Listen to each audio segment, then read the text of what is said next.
Así es, tenemos que aguantar el ¿Qué temporal. más? Ujú. Nos toca.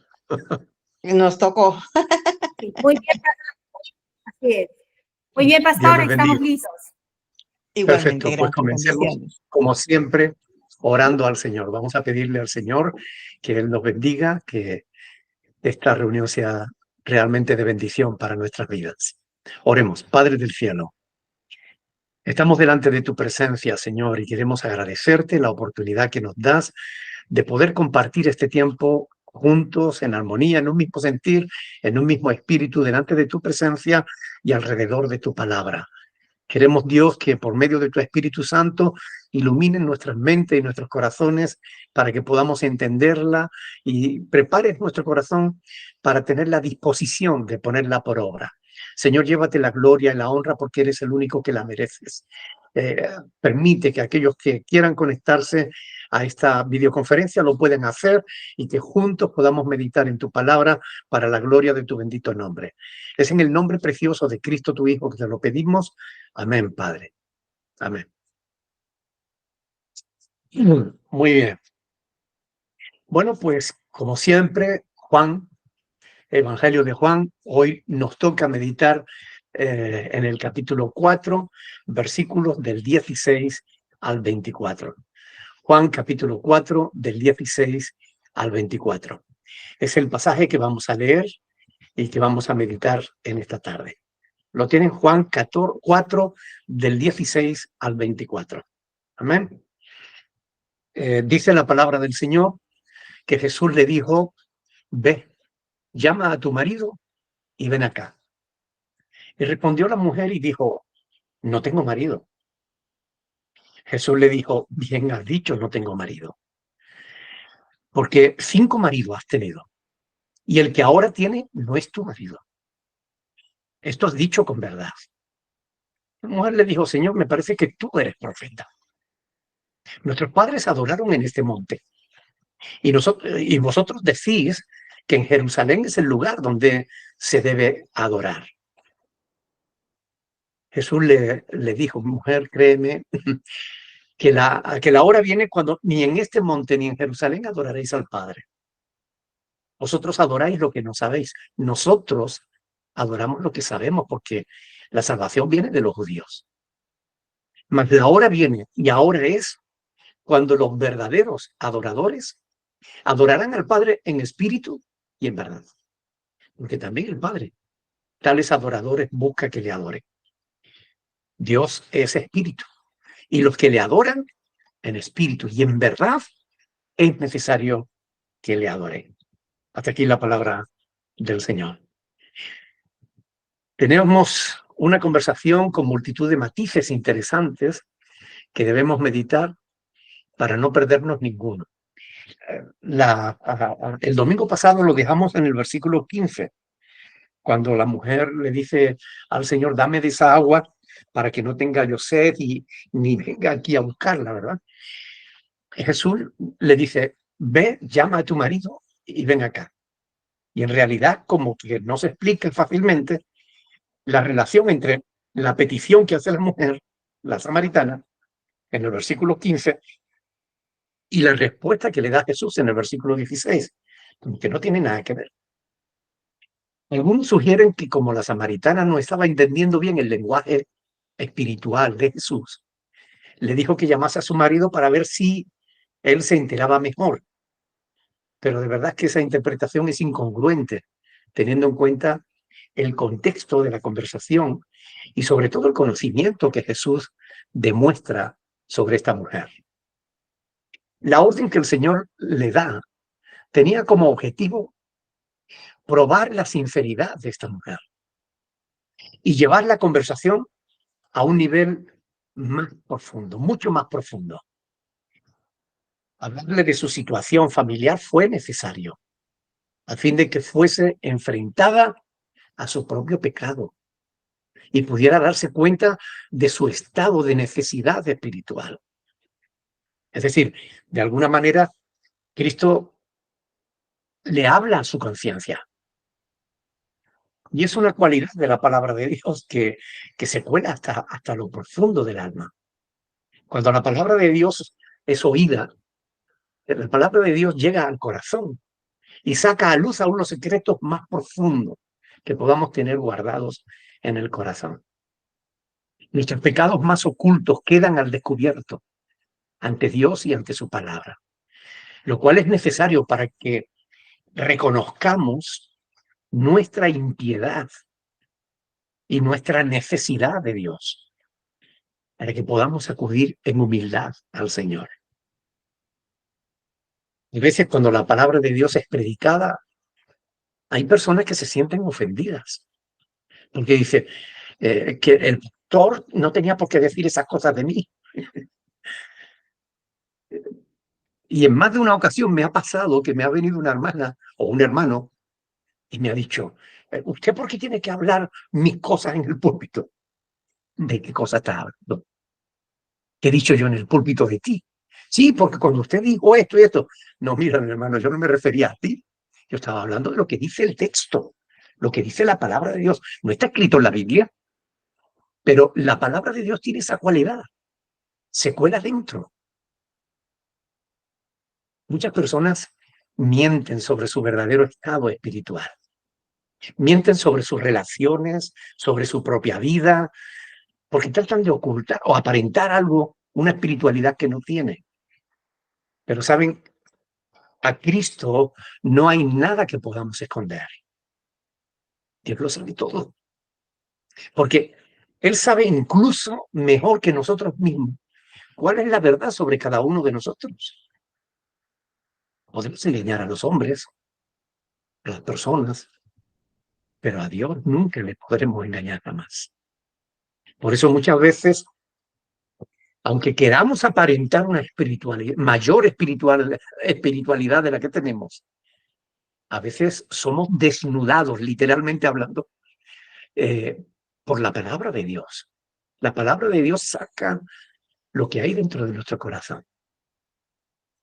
En el versículo 17, la mujer le respondió, no tengo marido. Fíjense, así, escueto, 3 palabras, no tengo marido. Ahora habría que preguntarse, ¿era la mujer soltera? ¿Quizás viuda? Sin duda debió sentirse incómoda con aquellas palabras de Jesús. Palabras de un judío que además era desconocido.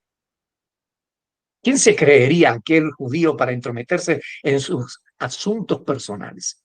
En asuntos tan íntimos. ¿Qué le importaría a él? Quizás por eso respondió de manera breve, de manera escueta, cortante, tratando quizás de cambiar la conversación. La mujer parece estar en guardia, pero Jesús no se corta, ni abandona su empeño de continuar en la misma línea. Por eso Jesús le dijo, bien has dicho, no tengo marido, porque 5 maridos has tenido, y el que ahora tienes no es tu marido. Y esto has dicho con verdad. Aquí el Señor Jesús demuestra uno de esos atributos que son característicos únicos de la persona de Dios. Me refiero a la omnisciencia, a la capacidad que Él tiene de saberlo todo, porque Él lo sabe todo. Nada se le escapa. Todos lo saben. ¿Habrá algo que Dios no sepa de alguno de nosotros? Absolutamente nada. No hay nada que Dios no sepa. Dios es omnisciente. Es decir, Él lo sabe todo. Lo sabe todo sobre ti y lo sabe todo sobre mí. Jesús sabía bien cuál había sido el pasado y cuál era el estado actual presente de esa mujer. Nadie le tuvo que decir nada. Nadie le sopló en el oído. Nadie le susurró. Cristo no es como los falsos profetas de ahora, que, ¿saben? Los falsos profetas de ahora se meten en Internet, buscan en Facebook, en las redes sociales, alguna información de algunos creyentes y tal, o tienen cámaras que vigilan a las personas mientras están esperando que abran la puerta de la iglesia y están analizando, viendo el comportamiento, para después decir, tengo una revelación de parte de Dios. Tengo una palabra para una persona que se llama así o que ha tenido, o que hace poco ha estado de viaje en tal lugar y Dios le dice, y están engañando a la gente.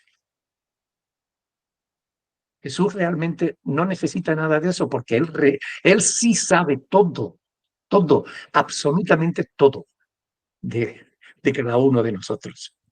No hay nada que podamos ocultarle al Señor. Y es importante que lo sepamos. De manera breve, clara, directa, Jesús pone de relieve la mala vida de esta mujer,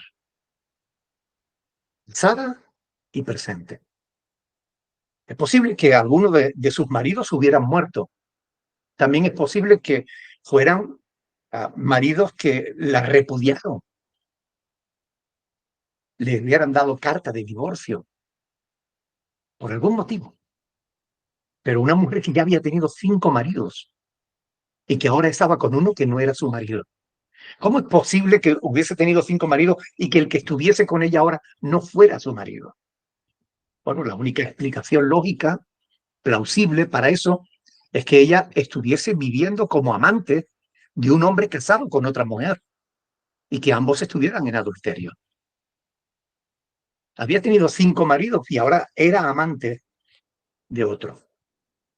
De esta manera el Señor respondió a la pregunta que la mujer le había hecho en el verso 12. ¿Eres tú acaso mayor que nuestro padre Jacob? Sí, Jesús era mayor que Jacob. De ahí la respuesta de ella. La mujer le dijo, Señor, me parece que tú eres profeta. No negó lo que Jesús le había contado. No negó su mala vida. De hecho, el juicio de Cristo sobre su vida inmoral, al decir ella, Señor, me parece que tú eres profeta, estaba reconociendo la veracidad de las palabras de Jesús, su culpabilidad. Que la presencia de Cristo, sus palabras, como digo, saca a luz todo lo malo que hay en el ser humano y lo pone al descubierto. Hay quien dice que en cuanto descubrió que Jesús conocía su vida privada, trató de cambiar de tema, porque la gente se siente incómoda, molesta cuando se habla de su vida privada. Pero bueno, también es posible que aquella mujer se quedase maravillada de que aquel judío que estaba frente a ella conociese toda su historia.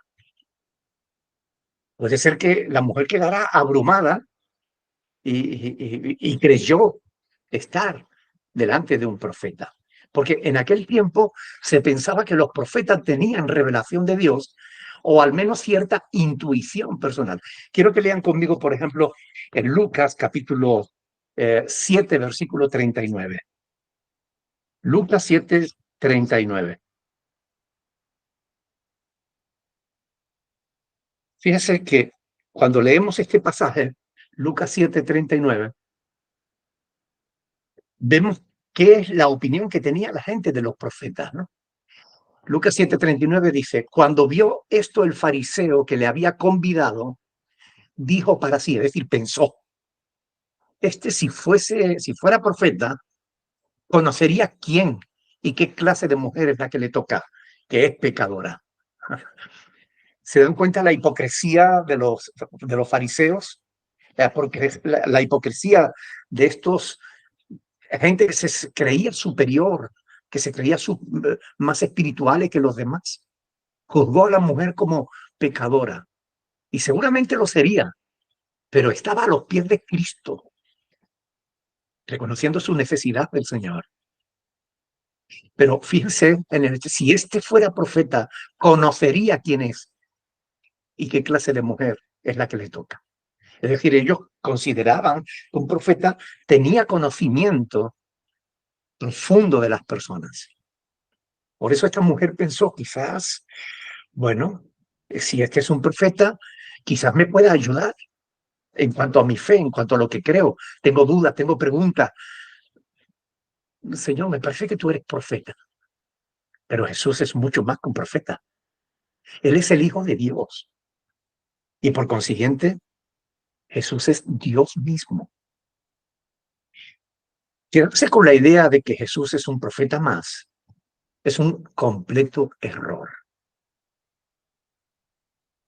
El sábado, ayer en el centro penitenciario de Lanzarote, donde voy a visitar eh, cada 2 semanas, un musulmán, estábamos nosotros en el patio, porque dentro de los módulos había mucho olor a tabaco y yo me asfixio.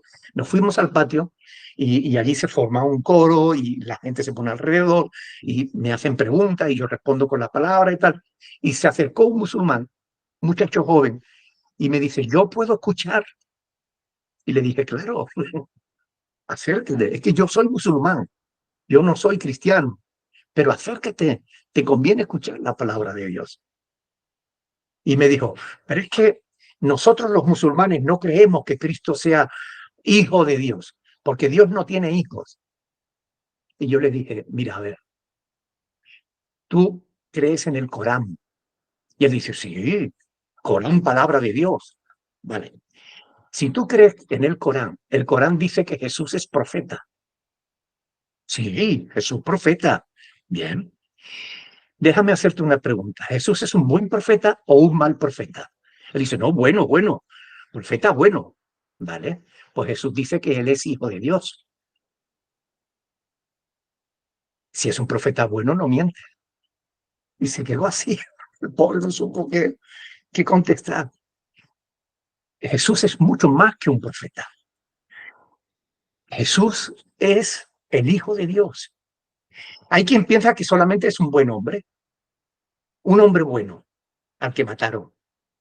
Bueno, o hay quienes piensan que Jesús era un maestro de sabiduría, como podía ser cualquier otro, pero no llegan a conocerlo totalmente, porque no estudian, no investigan. Yo le dije, tú no conoces el Corán, deberías estudiar el Corán, pero no leerlo, sino estudiar cómo llegó a ser el Corán. ¿Quién escribió el Corán? El Corán no lo escribió Mohammed. Y él decía, sí, no. El Corán se escribió 150 años después de Mohammed. Y el Corán lo escribieron sus discípulos. Y hubo 150 años en que estuvieron dándose torta, porque uno decían que las enseñanzas de Mohammed era esta, otros decían que era otra, hasta ponerse de acuerdo, tardaron 150 años en ponerse de acuerdo en cuáles son las enseñanzas de Mohammed. Y cuando escribieron el Corán, tú coges el Corán y coges la Biblia y vas a ver que muchas cosas que están escritas en el Corán son copiadas literalmente de la Biblia. No, bueno, cógete el Corán. Toma, te regalo una Biblia para que lo compruebes. Sí. No investigan, pero no le pasa solo a los musulmanes, le pasa a mucha gente que se cree cristiano. No investiga y tiene una idea errónea de quién es Jesús. Solo razonan sobre la superficie. Pero todo el que investigue la persona y la obra de Jesús acaba arrodillado en la presencia de Cristo pidiendo perdón por sus pecados. Porque Jesús realmente es el Hijo de Dios, mucho más que un profeta. Pero la mujer aprovechó la oportunidad. Y en el versículo 20 dijo, nuestros padres adoraron en este monte. Se refería al monte Gerizim, donde estaba el pozo de Jacob. Nuestros padres adoraron en este monte. Y vosotros, se refería a los judíos, decís que en Jerusalén es el lugar donde se debe adorar. Y aquí vemos como la mujer, o una de dos, o está levantando una cortina de humo para proteger la privacidad de su vida pasada y presente, o de verdad está abriendo el corazón al diálogo con Jesús, porque realmente está preocupada por un asunto religioso. En realidad no sabemos cuáles fueron sus motivaciones. Si es que estaba desviando la conversación o es que de verdad tenía curiosidad. Pero como no conocemos sus motivaciones, no debemos juzgarlas. Porque cuando la misma palabra de Dios nos revela las intenciones del corazón de ella, no debiéramos hacer afirmaciones ni en un sentido ni en el otro. Pero la pregunta está ahí. ¿Dónde se debe adorar a Dios? Es como cuando alguien pregunta, ¿dónde está la verdad? Unos dicen una cosa, otros dicen la contraria. ¿Quién tendrá razón? Hay muchísimas personas que caminan así por la vida. sin saber cuál es la verdad. ¿Cómo debemos adorar a Dios? Pero no debemos quedarnos solos con la duda. Debemos buscar la verdad. Y si lo hacen, si la buscan, la encontrarán. Porque se van a encontrar con Cristo, porque Cristo es la verdad. Él es el único que pudo decir, yo soy la verdad. No dijo, yo busco la verdad o yo conozco la verdad. No, no, no, no. Él dijo, yo soy la verdad. Juan capítulo 14, versículo 6. Versículo 21. Y Jesús le dijo, mujer, créeme, que la hora viene cuando ni en este monte, ni en Jerusalén adoraréis al Padre. En sus respuestas, el Señor Jesús siempre lleva la conversación a un nivel más profundo, más espiritual. No se queda respondiendo la pregunta sobre el lugar donde hay que adorar. Si en Jericín, en el monte Jericín o en Jerusalén. No se queda en eso, sino que la incita a profundizar más sobre un tema tan importante como el de la adoración.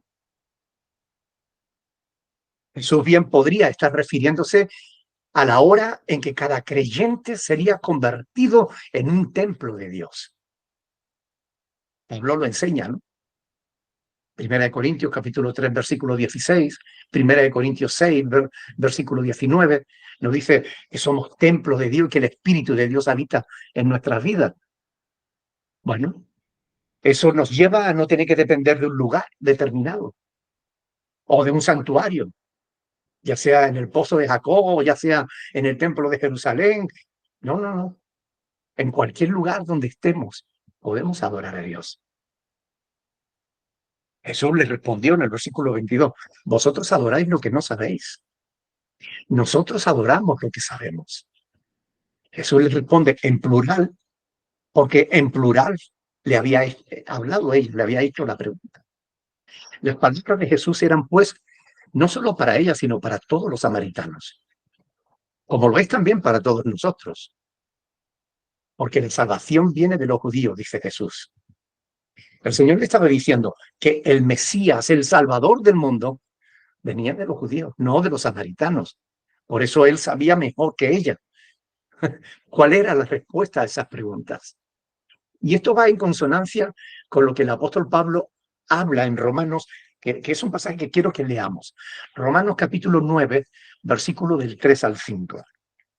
Romanos capítulo 9, versículo del 3 al 5.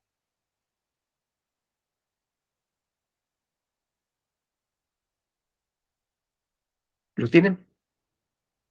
Romanos capítulo 9, versículo del 3 al 5 dice, porque deseara yo mismo ser anatema, separado de Cristo, por amor a mis hermanos, los que son mis parientes según la carne, que son israelitas, de los cuales son la adopción, la gloria, el pacto, la promulgación de la ley, el culto, las promesas, de quienes son los patriarcas y de los cuales según la carne vino Cristo, el cual es Dios sobre todas las cosas, bendito por los siglos. Amén. ¿De dónde viene la salvación? De los israelitas, de los judíos. Este es un texto que deberían tener subrayado, al menos el versículo 5, por aquello cuando se encuentra con un testigo de Jehová o con un adventista que dice que Cristo no es Dios o que es un Dios menor. Ahí, Cristo, el cual es Dios sobre todas las cosas, bendito por los siglos. Subrayenlo. Amén. Porque la salvación viene de los judíos. Mas la hora viene, dice el versículo 23, y ahora es cuando los verdaderos adoradores adorarán al Padre en espíritu y en verdad. Porque también el Padre busca, a tales adoradores busca que le adoren.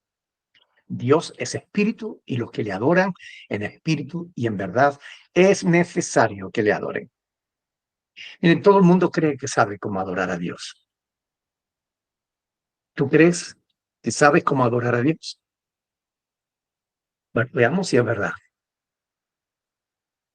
Dios es espíritu. Y como tal, el espacio o el tiempo no lo limitan a Él. Él está presente siempre en todo momento y en todo lugar. No es el lugar de la adoración lo que importa, sino el cómo, la actitud del corazón y sobre todo el a quién adoras. Hoy en día gran parte de la adoración no se sabe a quién va dirigida. Si a Dios, si a la esposa, a la novia, a la patria o a la mamá que lo parió. Permítanme la expresión. ¿Adoras realmente a Dios o adoras a otras personas o cosas? ¿Adoras a María? ¿A los santos? Un cuñado mío dice que adora al sol, porque todo lo recibimos del sol, me dice. Pobre ignorante. ¿Y quién hizo el sol? ¿Y quién lo puso ahí? Hay quien adora las piedras magnéticas. Dicen que las piedras tienen cierto magnetismo. Hay quien adora a los ángeles. Hay quien adora el trabajo o el dinero. Ahora, si adoras a Dios, ¿lo haces como Él quiere o como quieres tú? ¿Lo adoras en espíritu o en la carne?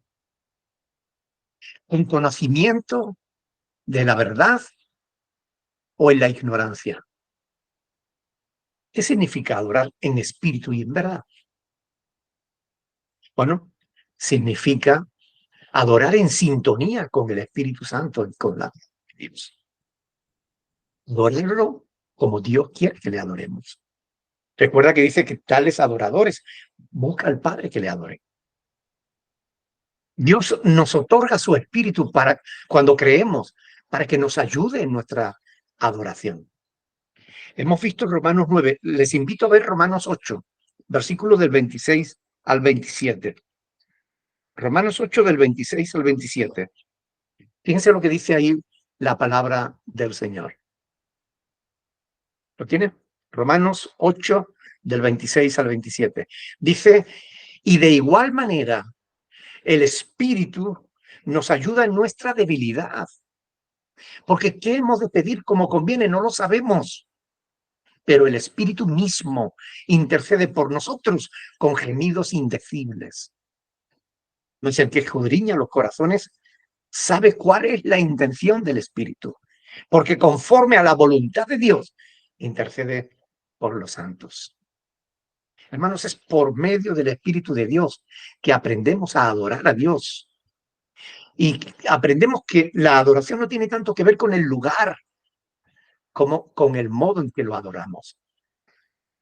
Y por el modo, no me estoy refiriendo a la posición, porque hay libros enteros que discuten sobre que hay que adorar de rodillas, otros que hay que adorar tendido en el suelo, otros que de pie se debe adorar. Unos afirman que con la cabeza cubierta, otros que al revés, que con la cabeza descubierta, pero nada de eso es importante.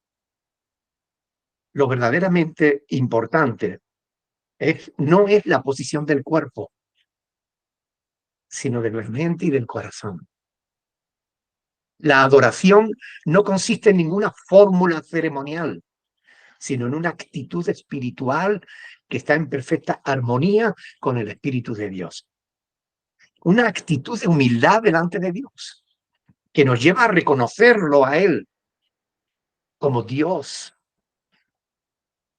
como lo que es, como nuestro Padre Celestial, en espíritu y en verdad. Significa que debe hacerse de manera sincera, sin hipocresía, sin falsedad, de manera transparente, conforme a las Escrituras. A veces escucho algunas oraciones de algunos creyentes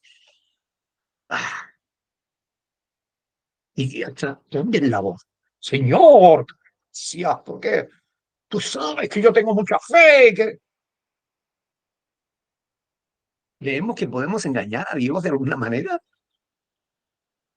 No. Hay que adorarlo en espíritu y en verdad. Los salmos están llenos de consejos sobre cómo debemos adorar a Dios. Dad a Jehová la gloria debida a su nombre. Adorad al Señor en la hermosura de su santidad. en la hermosura de la santidad. Salmo 29:2.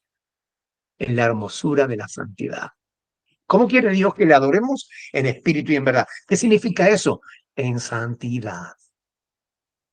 Adorar a Jehová en la hermosura de la santidad. Temed delante de él toda la tierra. Salmo 96:9. En santidad. ¿Cómo acercarnos a un Dios justo, santo y todopoderoso con el alma sucia? Si hay pecado en tu corazón, la única oración que Dios va a recibir de ti es la de confesión de tu pecado. Padre, he pecado, lo siento, perdóname, te lo ruego. Es la única oración que debes hacer si tu corazón está sucio. Cualquier otra oración que haga no va a llegar al cielo. Va a topar con el techo y te va a caer en lo alto. En santidad quiere Dios que le adoremos. Eso es adorarle en espíritu y en verdad. ¿Por qué nos daría todo un libro de canciones como el libro de los Salmos? Un libro de poemas para adorarlo, sino de ese modo, como Él quiere. Jesús cantó estos cánticos, estos himnos espirituales. Lo dice Mateo capítulo 26, versículo 30, que después de celebrar la Pascua con sus discípulos, cantaron los himnos y después se marcharon. Himnos espirituales, no las canciones que se tocan ahora, que se cantan ahora. Abrázame, tócame, quiero besarte. Pero ¿de qué estás hablando? ¿Estamos hablando de Dios? ¿O estamos hablando de la pareja? Nuestra relación con Dios no es una relación de enamorados. Es una relación de creador con sus criaturas. Y también en el Nuevo Testamento se nos enseña cómo adorar a Dios. Vean conmigo en Efesios capítulo 5. Efesios capítulo 5, versículos del 18 al 20. Fíjense lo que dice ahí el apóstol Pablo. De forma clara, sencilla. Efesios capítulo 5, versículo 18 en adelante. Dice, no os embriaguéis con vino, en lo cual hay disolución. Antes bien, sed llenos del Espíritu, hablando entre vosotros con salmos, con himnos y cánticos espirituales, cantando y alabando al Señor en vuestros corazones, dando siempre gracias por todo al Dios y Padre en el nombre de nuestro Señor Jesucristo. La palabra nos enseña. Pero hoy en día la adoración va por otros derroteros. Los cantantes de ahora dicen, no, es que no hablamos de Dios en nuestras canciones para que nuestras canciones puedan llevar el mensaje a más gente. ¿Pero qué mensaje? Si quitas a Dios, estás quitando el corazón del mensaje. Lo único que pretendes es vender más discos. Sé sincero, no te engañes a ti mismo porque a Dios no lo engañas. Quiero terminar con un pasaje en el que Dios le habla a Judá anunciando su liberación. Dice, me buscaréis y me hallaréis, porque me buscaréis de todo vuestro corazón. Jeremías 29:13. Me buscaréis y me hallaréis, porque me buscaréis de todo vuestro corazón. Es de ese modo que yo quiero animarles a que busquen a Dios de todo corazón. Porque si nos acercamos a Dios, Él se acercará a nosotros de todo vuestro corazón. Porque eso es adorar a Dios en espíritu y en verdad. Sin caretas, sin hipocresías, en santidad. Recuerden que tales adoradores busca al Padre que le adore. Amén. Hasta aquí la palabra del Señor. Me gustaría que hiciéramos una oración. Le pidiéramos al Señor que nos ayude a ser los adoradores que Él busca. Amén. Alguien que quiera orar en nombre de todos nosotros, pidiéndole a Dios que podamos aprender a adorar a Dios como Él quiere que le adoremos. Alguien que ore, por favor.